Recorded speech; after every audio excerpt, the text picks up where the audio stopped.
those. But it's where I got the Well, D10 I've from, at played least. Vampire. World of Darkness is great. Haven't heard about Numenera, but It's a weird one. It's like if you imagine our current existence as like the first bit of the world, it takes place in like the 40 somethingth. So like every like 100 million years or something is counted as a new one. Everything's part nanobot. It's a weird world. woo. You get random explosions, and it's like, and one of the things it tells you to do is like, oh, describe it like it's a car battery and it's a bomb. All right. So can you walk us through kind of what we got looking at, what we're looking at right now? So the general idea I had for building a character is typically when you bond, a person would probably pick one of their base abilities to be able to have access to, which is what you would see in the like evocation, the little blurb, or the manipulation little blurb for the nightmare.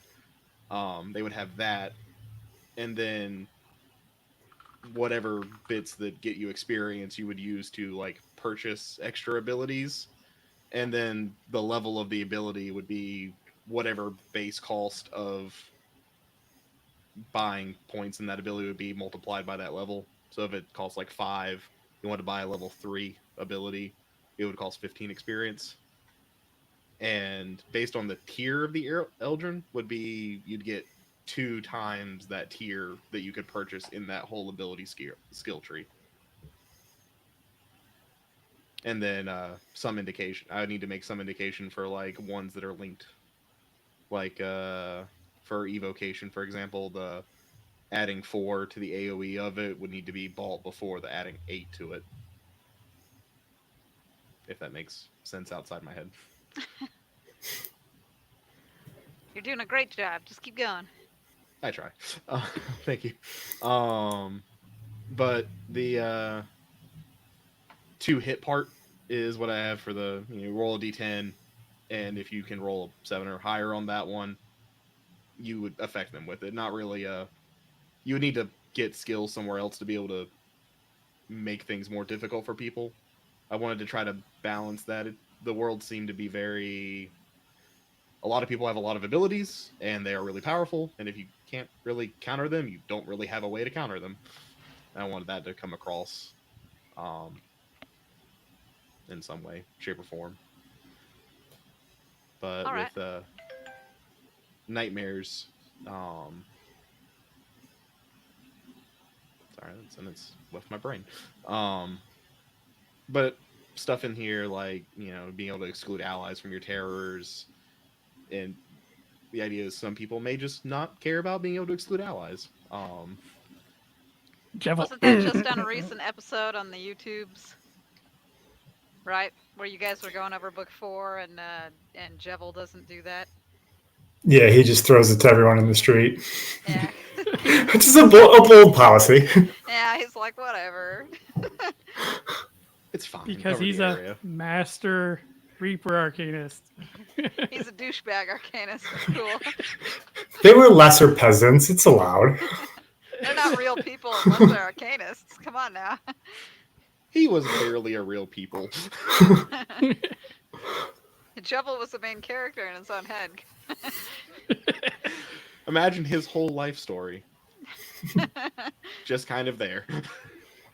I also had an idea with terror specifically being able to use a variation of it instead of having it centered on yourself, creating like, a wave out of you, being able to sort of have an AoE you place, which is that level 3 one. Sort of pick a spot and makes a radius around it. I was going to ask about that because forgive me I for worded being it a little kinda bit strange, illiterate. but, yeah. And sorry. Oh, sorry, I was saying I know I worded it a little strange.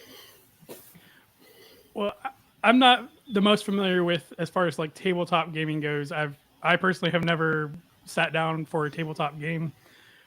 What? And part of the reason why I definitely wanted Shami on here too, because I know she definitely has. So it's kind of that like I just want to make sure we have someone that knows what they're talking about. Technically, John and I made an entire tabletop game system. And it's a D10 system.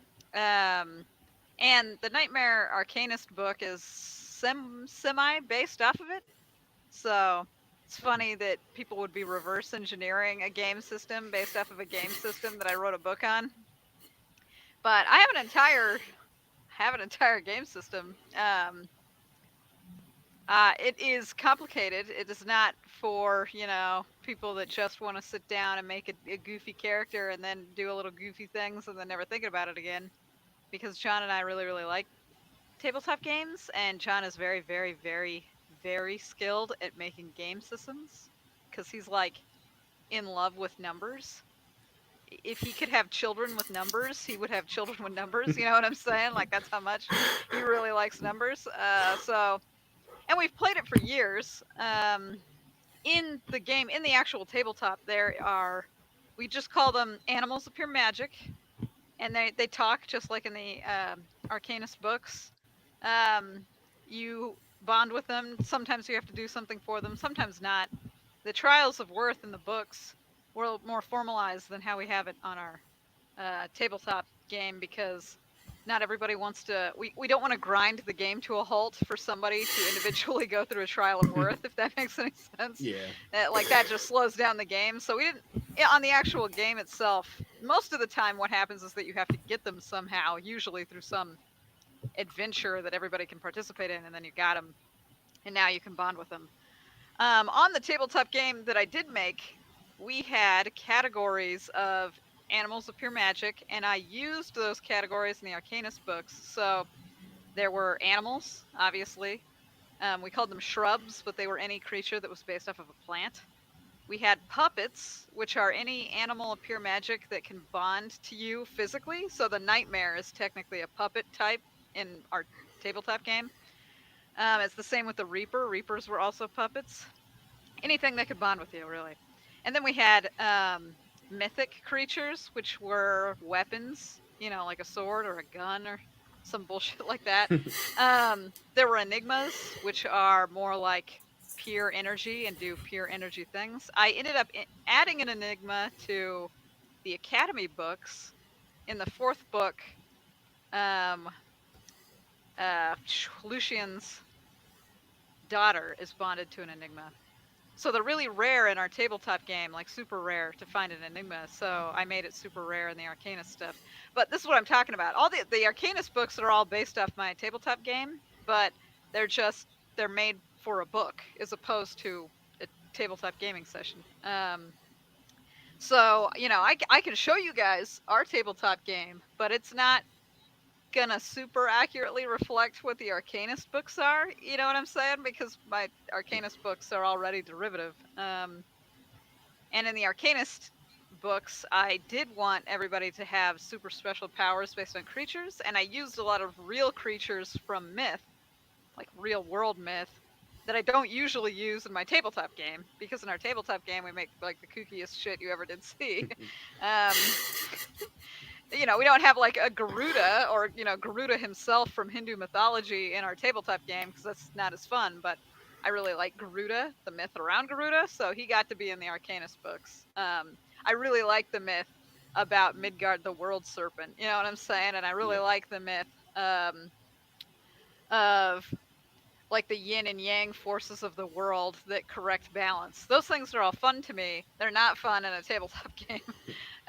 But they're really cool in a book. So, but yeah, so I feel like what I would need to see with your system is like how many dice are we rolling? Like, are these add 6, add 10? Are these like add 6 dice? No, it's to your number rolled. Oh, okay. So it's like if your base is a 6 and you add 2, then you need to roll an 8. Okay, so like Vampire, and then it's a difficulty check. Yeah.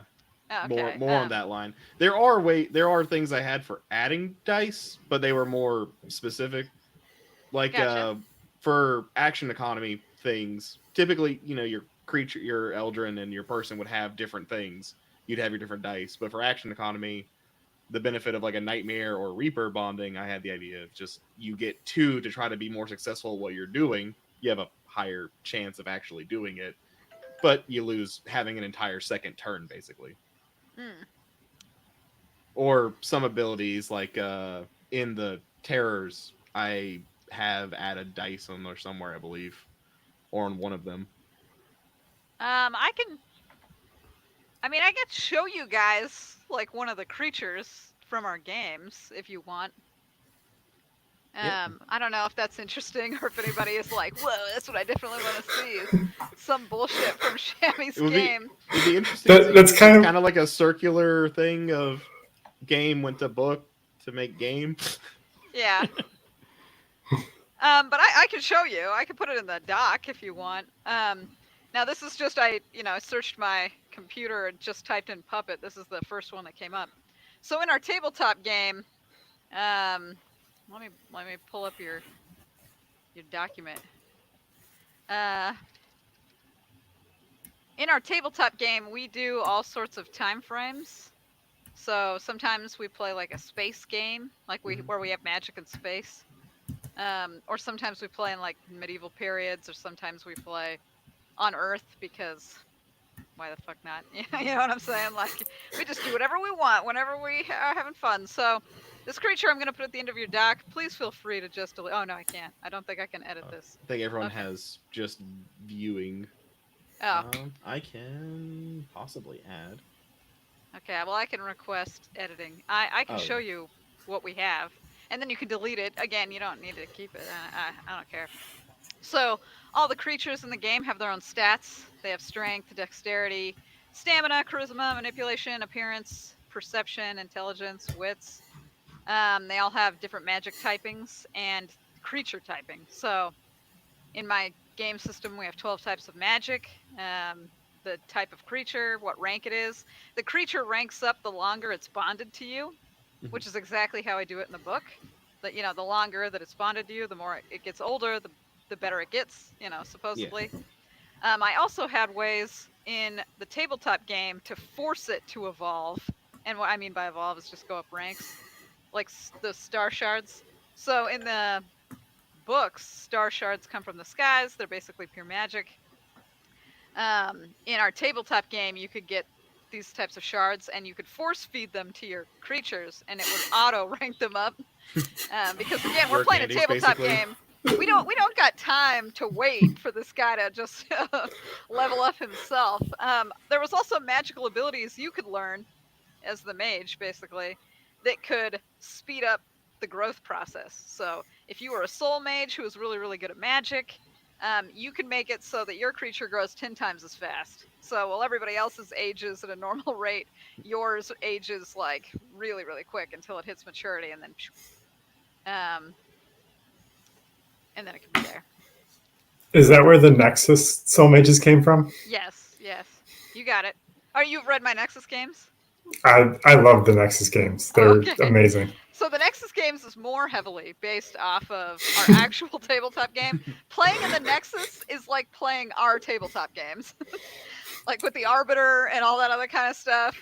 Him bonding to Blaze is like what would happen in one of our games and then he had an egg. We love the randomness of finding animal of pure magic eggs, and then it can hatch into anything. So that joke about it could be a blender was a joke from one of our tabletop games. Like, oh man, it could be anything. It could even be a blender. And then, so I contemplated having a blender in the actual book, but it's not quite as cool. You know what I'm saying? Just have a my Relic Keeper just made of blenders. Yeah, blenders. I really love the Relic Keepers. I think they're cool. So, well, the formatting is wonk here, but and it didn't include the picture for whatever reason. Pictures aren't real. Yeah. So yeah, I can attempt to get the picture in, but it's going to require me to be computer savvy, which I'm not known for. If you wanted to send it to me, I can throw it up. No, I got it. I eventually got it. Okay, so if you're familiar with Vampire, these things will look familiar. If you're not familiar with Vampire, I can just go through them. I guess on Eric's screen, if you just want to scroll down, I can just talk about it while you look at it. It's below the True Form page. Yeah, I just put it at the end so you can easily delete it if you don't, it doesn't matter. But scroll up to the top of this. Yeah. The hazmat. Oh, yeah, down. Its name is Hazmat. So that first Okay. page is actually very close to what. So my current iteration is maybe in the like 20s or 30s of general ideas. This looks very close to like my first few because vampires was one of my early inspirations for it. Yeah, so this is a D10 system, and we just wholesale took a lot of the D10 system from Vampire, because it's fun, and we like to roll shit tons of dice. Like, the more dice, the better. If you roll like 40 dice, you feel like a baller. You know what I'm saying? So that's the kind of stuff we do. Anyway, Hazmat is the name of the creature, and Protective Measures is her title. In Vampire, you have natures and demeanors, but we hate demeanors, so we got rid of them. But natures at least tell you a little bit about the creature's personality.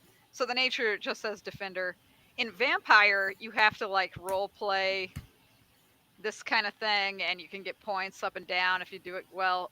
We kind of kept some of that, but not really, because it's not quite as fun. It's pretty limiting. So we only keep the nature just basically to tell you this creature has a defender type nature. She likes to defend people. The primary magics are meta and storm, and those are from our actual, like, we just made all this type of stuff wholesale. It's the 12 magics. If you have read my Nexus games, they're all in the Nexus games. Meta is a really, really rare magic, and Storm is about water, lightning, all this other kind of stuff. Meta is usually about, it's the magic of magics. So she's genderless, but identifies as female. It's a puppet, so you can wear it. Its talent is basically how good of a creature it is. So the higher its talent, the faster it ranks up, and the more ranks it can have. So strong is pretty good, not the greatest. Gets plus 40% growth and plus 2 maximum ranks, and currently she's rank 5. So here we don't have who the master is, who she's bonded to, or what her growth rate is. So this is probably, we were probably playing a game, and Hazmat was already rank 5 when somebody found her, right? Because her old master died, and just so like in my Arcanist books, you can second bond to something, so there she is. And these are all our stats. You can see, if you played a video game, I feel like you know what this means. Woo! She's really tough, but not super duper strong, right? And she's intelligent. So if you scroll down, just like in Vampire, they had talent, skills, and knowledges to differentiate what the hell you could do. There you go. You know what I'm saying? In Vampire, they had like a blood system where you can spend your blood to do interesting magical things. We just used a mana system, and every magical creature has mana that they can do stuff with. That's it. Willpower, the higher you have, the better you resist mental attacks. If you just scroll down, that's a physical description of what she looks like. And then if you scroll down again, this is where all of her magical abilities are, and they just tell you. You know what I'm saying? Hazmat can speak and understand every non-magical verbal language. She can communicate telepathically with anybody up to 300 feet. All of her occult is considered auto for soaking. She can breathe underwater. You know what I'm saying? Like, whoa. And if you scroll down one more page, this is the benefits of merging with Hazmat. So Hazmat can spend around 2 mana to merge to her master. Once merged, master gains half of all Hazmat's stamina. So currently she has 6, so you get plus 3 stamina, half of her manipulation, half of her occult, all Hazmat's survival, all her magical abilities. So you, as the mage, gain the ability to, breathe underwater, have telepathy. They live and die as a single being, just like in my Arcanist books. And I think if you scroll down just a little bit more, you can see the picture that's used on her character sheet. That's what she looks like, because she's like a high-tech, Hazmat suit. like a high-tech nightmare. You know what I'm saying? Nanoparticles. Yeah, exactly. So in our tabletop game, if you bonded with Hazmat, this is what you would be getting. And so obviously, if you bonded with her and she merged with you, you become tougher and cooler. It was a lot more on the individual, like the mage. So in my Arcanist books, it's a little bit more about like what kind of creature you bond to. But in our tabletop game, you could bond with many, like all the time. Like we've had people that have like 14 creatures. So closer to the gosh. Pokemon inspiration. Yeah, much closer to the Pokemon inspiration.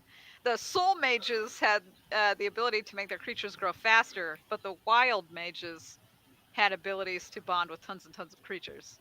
So if you were a Soul Wild Mage, not only could you have a shit ton of creatures, but they would all grow and be faster, like better, just in general. And we had a lot of people play those types of builds where they might as well have been a Pokemon Master because they were just in the background with like 30 creatures, and they're all gigantic. The Soul Magic had abilities to make a creature that would normally be, maybe you had a horse. I don't know why you would do this, but Soul Magic had like abilities, and Wild Magic too. Had a magical abilities where you can make them gargantuan, so you could have like a normal horse, but then you could have like a gargantuan horse. You know what I'm saying? And trample all your enemies and bullshit like that. Or just run faster. Yeah, but so I hesitate to bring all this up because that's clearly not what happens in my Arcanist books. You know what I'm saying? Like, you can't really use our tabletop game to duplicate an Arcanist book and feel because our game is a little bit too cuckoo-cuckoo. I reined it all in to tell a coherent story.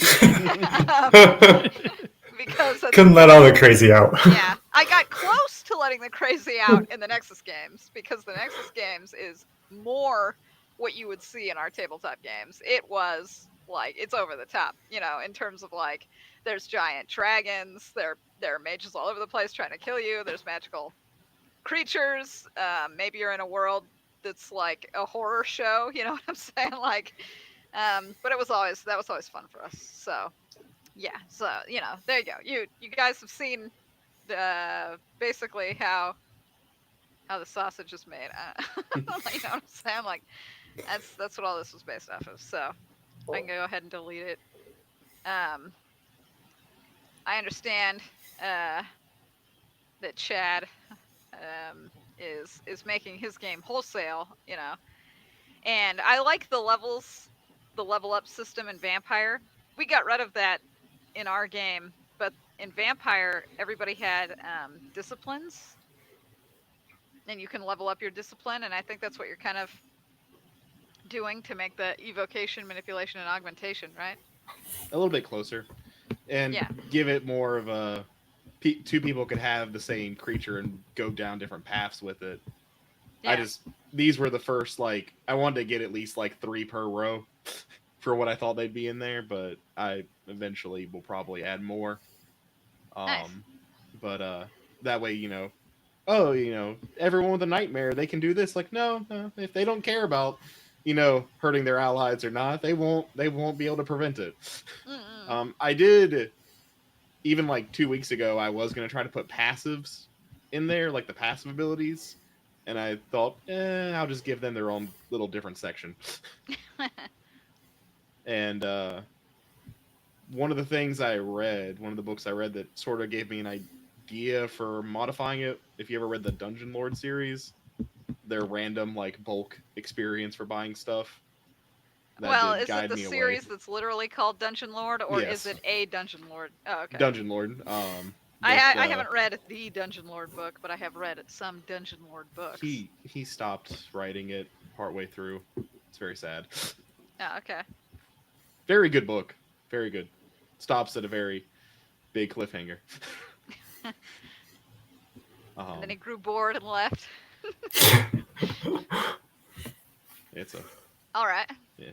But so the idea was sort of in that same vein as like vampires where, you complete this scene, you get this much experience, you do these extra things, you get that. Probably even have the gain in experience just for showing up for the session. Just to get people to want to actually show up, because that's so hard nowadays. Yeah, that's true. It's always the curse of tabletop gaming. The more people you have, the less likely you're ever going to meet, because none of your schedules can ever align. But feel that? we struggle to get just our 2 schedules aligned. Right. Shoot, one of us will be going on vacation. We'll be like, okay, let's do 2 episodes this week, and then we won't record next week. But then the week following will be good, and then like this week we're like, okay, well, Since I'm gonna be on vacation next week, like we'll record on Tuesday instead of Thursday, so we can do the live stream on Thursday. And All this juggling. So many vacations you guys take. That's all they're wanting to say is that they can take vacations. No, it's okay. I understand. I appreciate you guys taking the time and coming out on Thursday. Huh? So One have you play tested this at all, Chad, or is this beyond trying to do things in my own head? No, it's very hard to find people to bounce ideas off of. Yeah. I gotcha. You Um, don't have your own John? You don't have somebody who's married to the numbers? No. I have two cats, and their response to everything I say is, "Leave me be, I'm sleeping," or "I just want to stare at you from across the room." Yeah, probably some scritches, some catnip demands. Or "I'm going to break down this door. Hello, goodbye." I just didn't want you to have a door closed. Yeah. how dare you try to do something without me? Which, if you've seen on the Discord, the small cat I have, the white one, she can break down some of my doors. It's actually kind of terrifying to have one just burst open. She's a mature mimic. But Throws her she's shoulder into it. Yeah. But she's so small. I think she weighs like 7.5 pounds. And also, just to give you like an idea of how much John really likes numbers, those ranks on our animals of pure magic, so like with Hazmat, they mean something like really tangible. And what I mean by that is that every time you go up in a rank from 1 to 10, you get 2 stat increases and 4 or 6 skill increases. I can't remember exactly because I don't have my rule books and stuff in front of me. But that from ranks 1 to 10, more stats, more skills, and it's numeric. You can count them basically. You can tell what rank of creature you have by counting up all the stats and skills. And like every other rank you go up, you get more abilities depending on the type of creature you have. And then from 11 to 20, it's half that. So you get 1 stat and half the skills, right? So again, you could count what rank creature you are because of the ranking.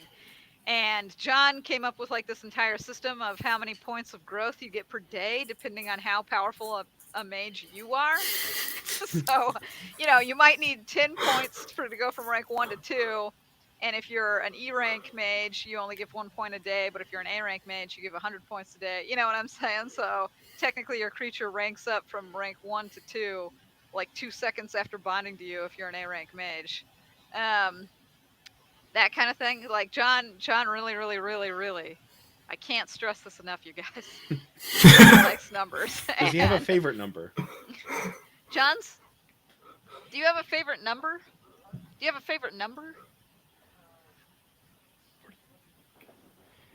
256, he says. That was not my guess, so. Oh, Is there a reason, John Kuhn? I know it divides into something. Is that a prime number? It's 2 to the 2 to No, the not 2. Oh, okay. That's why.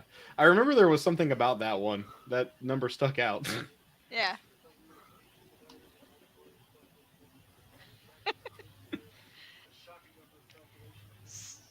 So John says that that number, the 256, can be divided, multiplied, and fucked with in many ways, and that's why it's the best number. So there you go. You got his favoriteest number ever. But yeah, like I said, he went way, way, way out of his way for our system. It's just it's so much it would overwhelm you guys if I showed you. Well, the like magics and stuff like that. It's not appropriate for a stream. We would be here for several hours. Make a very long movie explaining it. Right.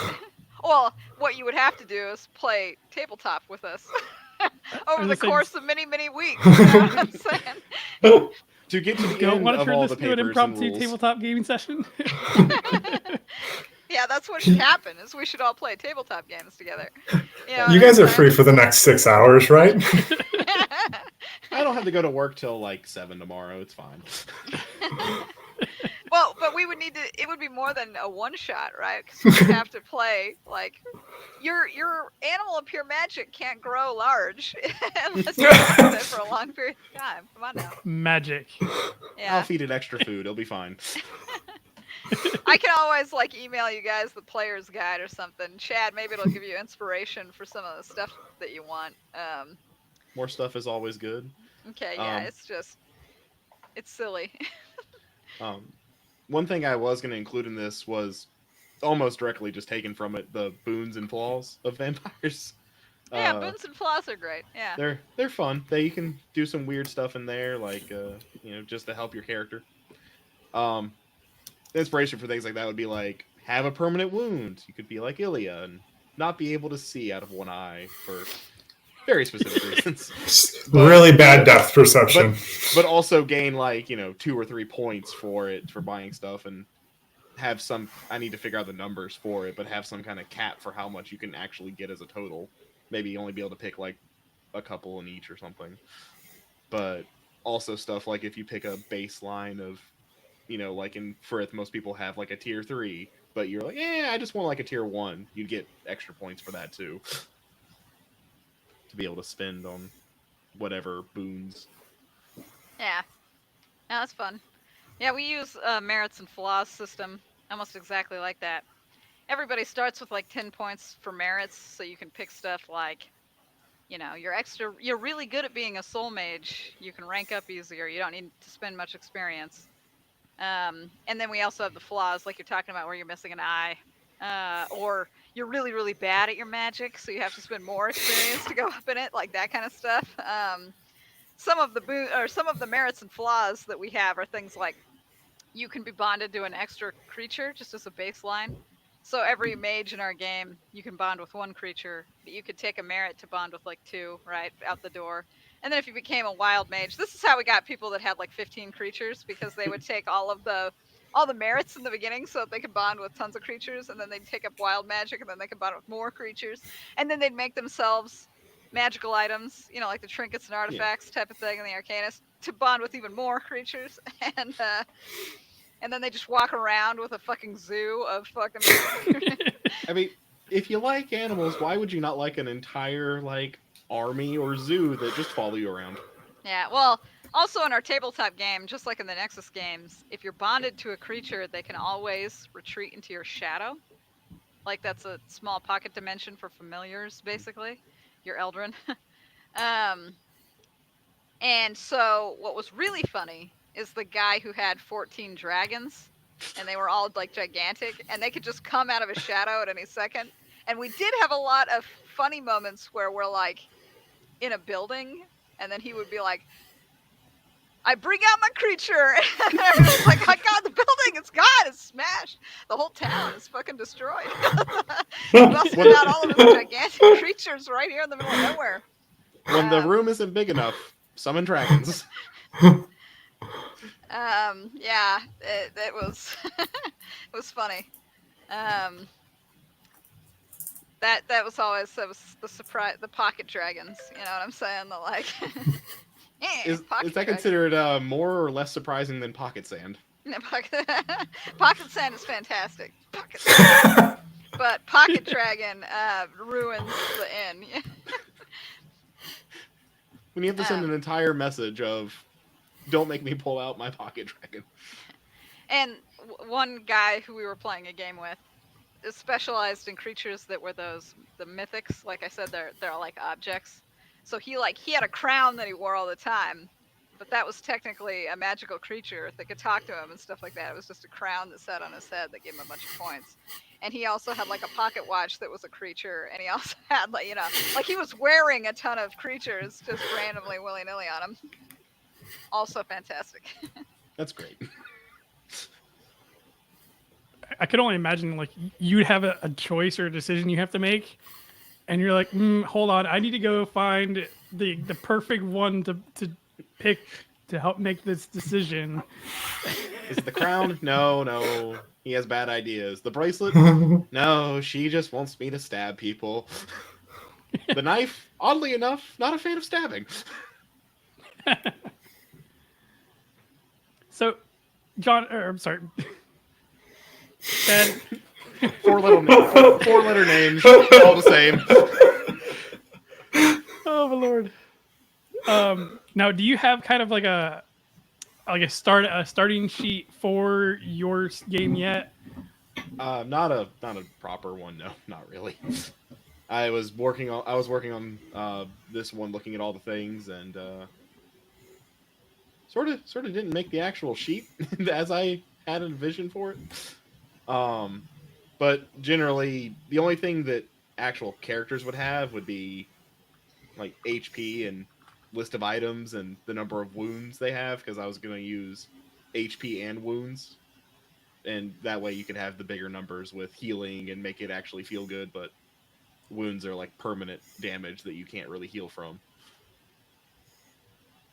Most of the actual character sheet would be, I guess, contained in the creature one.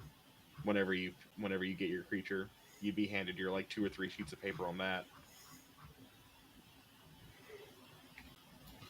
So have you built out other creatures besides the nightmare? Is the nightmare The nightmare was the one I was focusing on when I had more ideas for it, because I wanted to get it ready for this in some amount of time. When I first mentioned it, like 2-3 weeks ago, So you haven't done the like Rizzle or anything like that? no, sadly. I have a guy at work that I've gotten to start reading the series, and that is his favorite. So when I told him I was making a creature, he's like, "Oh, you made the..." Like, no, sadly, no. Yeah, that one's one of my favorites too. There is a surprisingly lack of ferret myths, like magical ferrets in any sort of myth. And I really, really like ferrets, so that was one that I had to make myself. I appreciate that Nicolin thinks that he's the main character as well. I love how sassy his name just popped out of my head in Astro Academy. Oh, Reevee, yeah. Yes, I love how sassy Reevee is. Just like, I swear, like, you guys will do what I say. I am the teacher's, the teacher's Eldarin, the teacher's Rizzle. You will listen. I have authority. I like how Personally, kind of the. Go ahead. Sorry. I like Meatbag mainly because his name's Meatbag.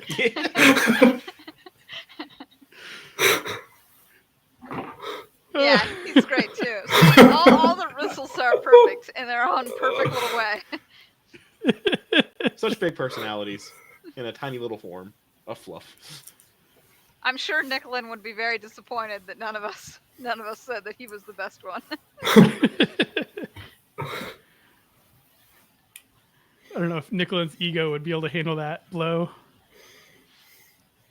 He would just disintegrate us. He hides the bodies of anyone who disappoints him.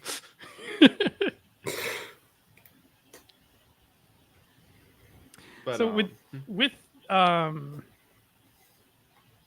working on this, obviously, are you gonna build out every single Eldarin that you want to have included in the game, or would there be kind of like Shami was mentioning about classes of different things, so you have your elemental, mystical creatures, that kind of thing, and that, or were you planning on actually trying to like? So eventually, I am going to add, like how she had mentioned for hers, tags to creatures and have those as sort of like general rulings instead of spelling it out on each individual creature 50 times across all of them.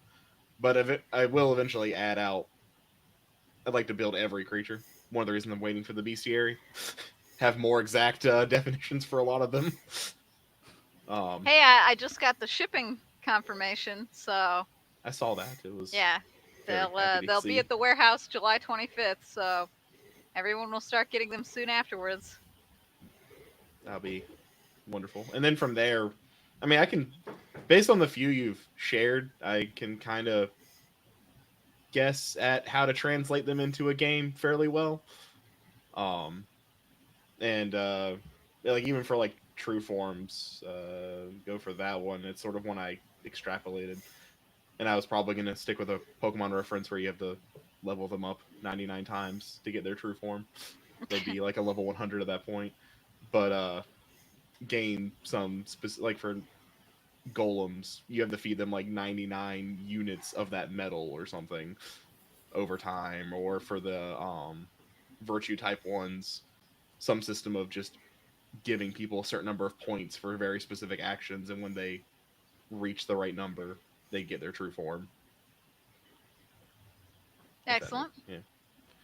And then stuff like the aura were going to be basically expensive, like feats or skills you could buy with experience. Like, you know, if it costs 20 to buy a level up to your magic, it'd be like 50 or 60, and you could get things like your tiers of aura, which I actually have on him, like the forced, the calm, and the mastered. Get better at using it over time, but you basically have to invest a lot of points into it.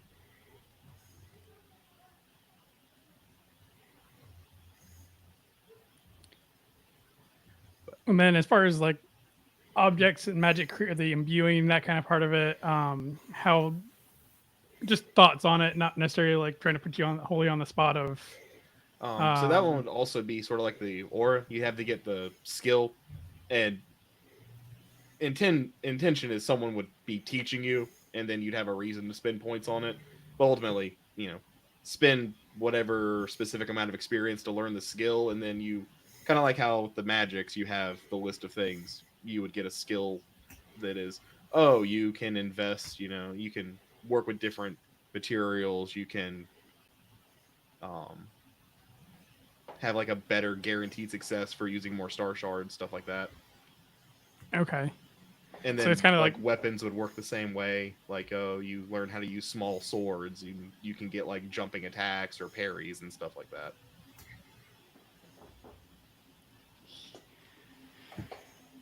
so exciting. Like I said, I've never played a tabletop game before, but I really like this series.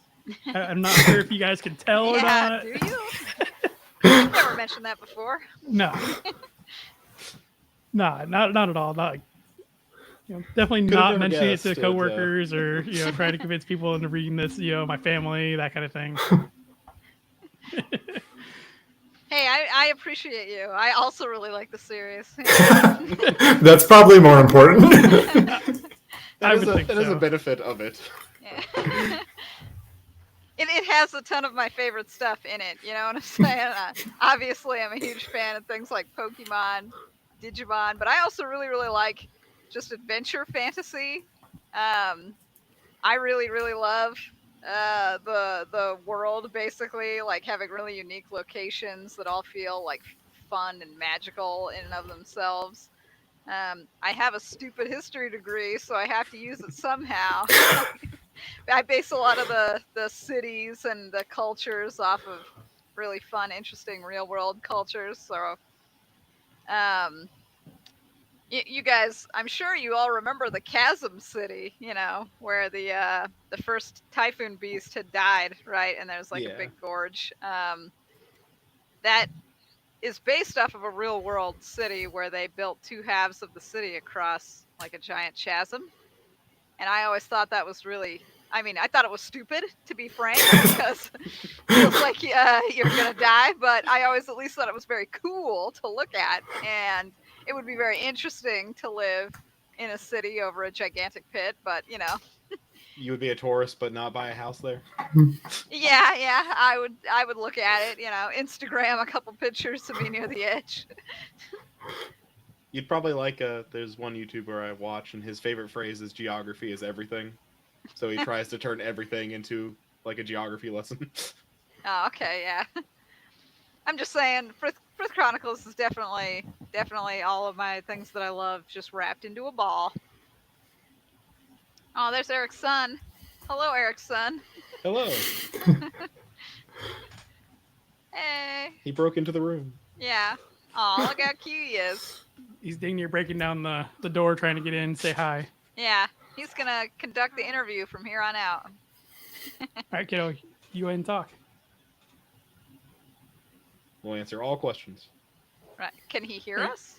Are you going to be a cockatrice arcanist? It's a good choice. with our chickens. Did you have real quick? I'm sorry, kind of sidetracking here. With in Plague, did you have an intention to use the kids with the chickens that were running around pretending they were cockatrice arcanists? Did I have an intention? Like as far as like for them to do something or to They distract Volk. He looks at them for a little while, which I believe is how something happens. He's looking at the kids. He sees the kids. Bayou gets kidnapped Yeah, when he's looking. yeah, that's it. You got it. That's the whole point. He's doing something. He's distracted, and I thought this was a cute scene. Like it makes sense why he would be distracted because the little kids are playing with the chicken and pretending that they're little arcanists. That's very cute. So he's distracted momentarily, which leads to her being kidnapped, which leads to us finding Callisto. You know, it's that kind of thing. It's just supposed to feel natural. Like, of course somebody would pay attention to the cute little kids for just a second. You know what I'm saying? It's not like he spends an afternoon there watching them like a creepster, but he also helps out the kid. Go down the slide Like, again. no, not a chicken. It's a cockatrice. You have more power than you realized. Yeah, so, you know, he was nice. He looked at them for 30 seconds. Then the kid he was supposed to be watching disappears, and you're like, oh shit, what have I done? You know, and then she's kidnapped, and then we get that whole scene. So, I mean, they were there as a plot point to be relevant, but not those kids specifically. Well, so I was totally thinking that they were supposed to be like stealing something from him or Thinking about it a little too hard. right. I was totally expecting them to be like stealing something or and thinking about it when I was reading it, I was like, I don't think he's got literally anything on him. Mom hasn't given him his spending allowance yet. Well, we have Astro Academy. It's been 80 years. He could have found a cockatrice and bonded to it. Oh my god. But yeah, So, it's just a writing technique is what they are. That's what the kids are there for. They're a plot point.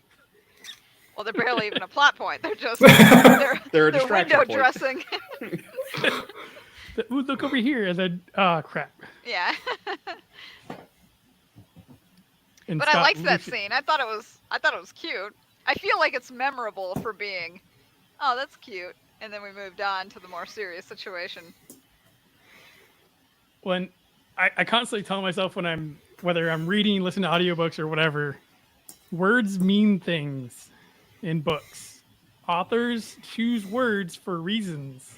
Do they? It sounds I mean, like for the vast majority of the time. that sounds like the thing of like English teacher says, "Oh, they made this blue because they were sad," and then it goes the author just going, "Nope, I like blue." or red, what color do I want to make this door? That's a red door. I'm going to make it red.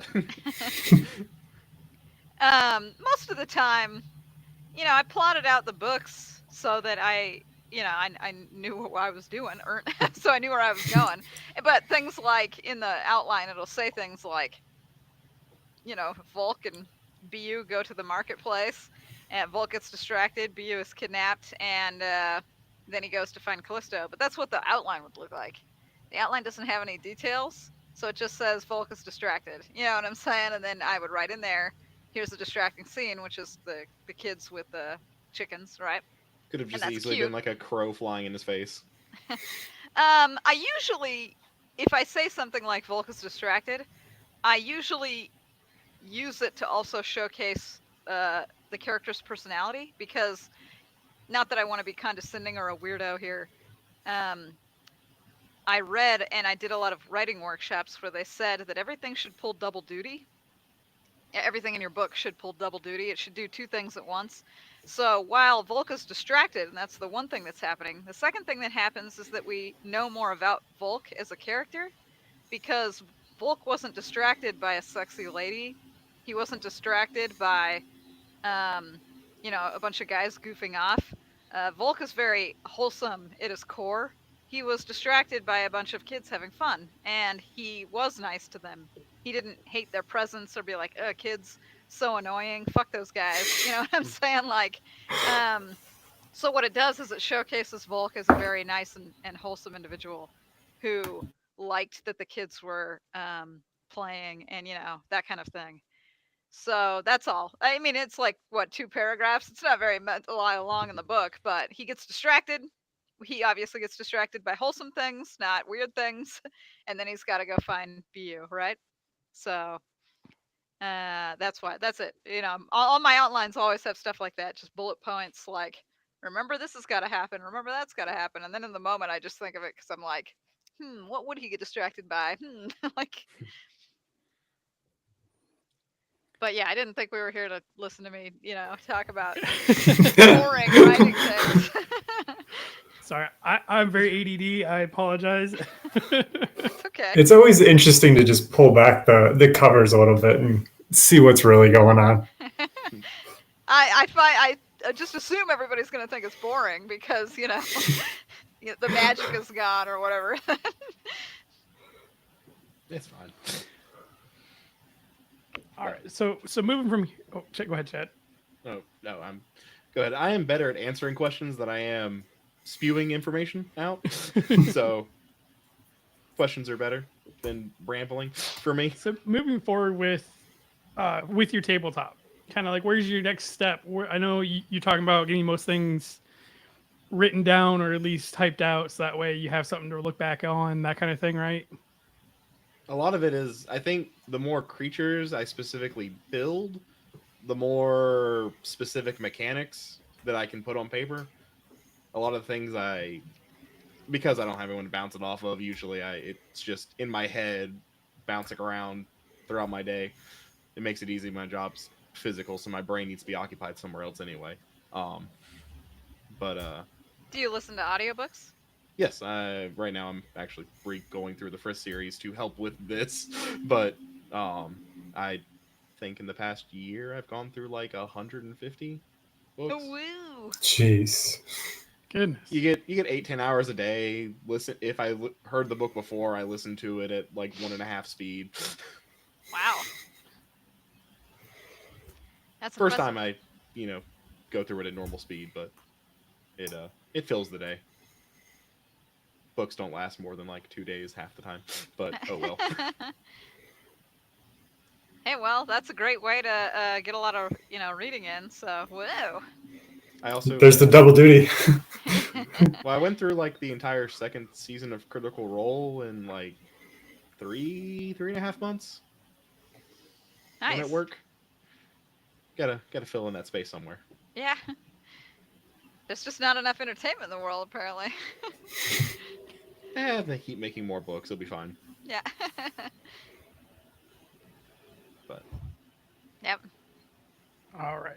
And then is there anything else that, specifically towards your tabletop that you want to discuss or ask about as far as mechanics go? I know you said you're working towards more towards vampire, correct? That was one of the inspirations I had for it. I had a few Numenera Vampire, even Dungeon Lord added a little bit of it, and just I wanted to make the system simple-ish so people could pick it up easy. I know it's already geared towards people who like creatures and whatnot, so I wanted it to be something that people could actually play with, not needing a 100-page rule book. It might turn into that eventually, especially when the creatures would make it hundreds and hundreds, but oh well. But I try to make it simple, so if things are complicated, I mean, my wording makes sense in my head, but translating to other people's difficult. It happens. Well, we'll definitely have to keep in touch and bring you on periodically, just so that way we can see your progress and kind of see what you got put down and see where we can talk through things and help make sure it makes sense. And definitely something looking forward to. I know a lot of people on Discord, on the Capital Station Discord server, a lot of people talk about being interested in a tabletop with the Frith Chronicles, and I know this is definitely going to be something that a lot of people are going to be excited about and keep continuing to be looking after. So we'll definitely be excited to keep in touch with you and keep getting updates from you. I'll give updates as I make like milestone improvements on it, and Nice. and hopefully, by showing it off, I can use random people as bouncing off ideas to make it more coherent and more fluid for people to understand. Yeah. That's cool. I like that. Awesome. Well, gonna start wrapping things up here. We are extremely happy that we had everybody on today. Chad, thank you so much for coming on. Shami, I know, kind of like last minute threw you out there on that, but thank you That's so much okay. for taking the time. I know you just got back from LibertyCon, right? Oh yeah. That was great, but you know, it's tiring sometimes to go to cons because I'm an old woman now. It's a long ass weekend, you know what I'm saying? Like, oof. Any large group of people's tiring just to be around. Yeah, everybody wanted to party too. I never party. Even when I was in high school, I don't drink. I don't do any of that. I'm boring. You know what I'm saying? I'm a boring nerd person. But everybody was like, "Shami, it's 11 p.m. The night's still young. Let's party." And I'm like, "Oh my god!" And like 20 people would cram into one of these hotel rooms. These hotel rooms are designed for like 2 people maximum. Everybody's in there. It's like 5 people on a bed, you know, like they're all drinking and stuff, and they're like, "Isn't this great?" Only they're shouting it because nobody can hear anything, and I'm just like, "Why are we here?" And then I look at my fucking phone, and it's 1 a.m, and I'm like, "Oh God, why am I still in this room?" Now, mind you, everybody was cool and nice, which is why I was standing there like an awkward lamp. I just wasn't. It's not usually my jam, you know what I'm saying? It's not how I would have spent my 1 a.m. Sleep or some game is probably better. And then Chad, over on the one of the posts that I made for the event here, we got John Rintama. I'm sorry, I'm going to say your last name. I apologize. I hate butchering last names.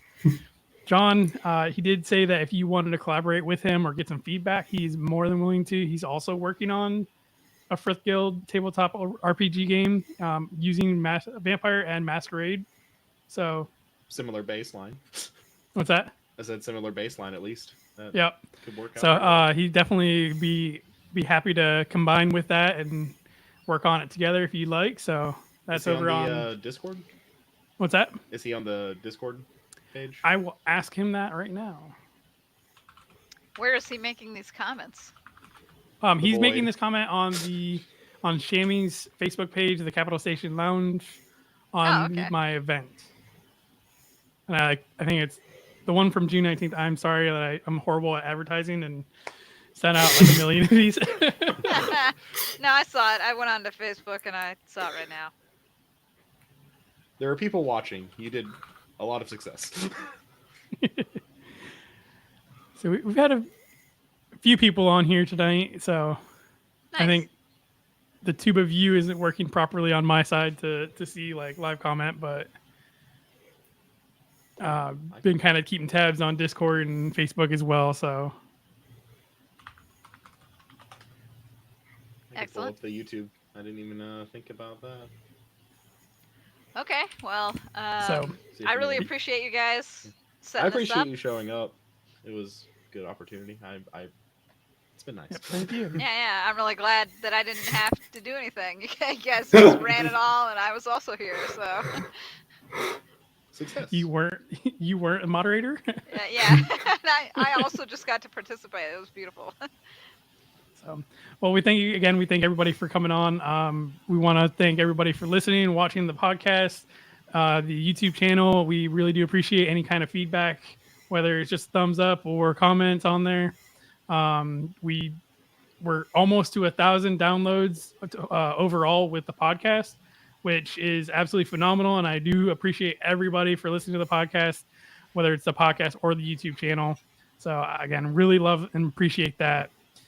Next week, we'll be getting into book number 5, World Serpent. Yep. We'll be getting to World Serpent Arcanist and starting next week. So this will be our week between books. So again, thank you for everybody, and we'll catch you guys next week. Thank you. Have fun. Thank you.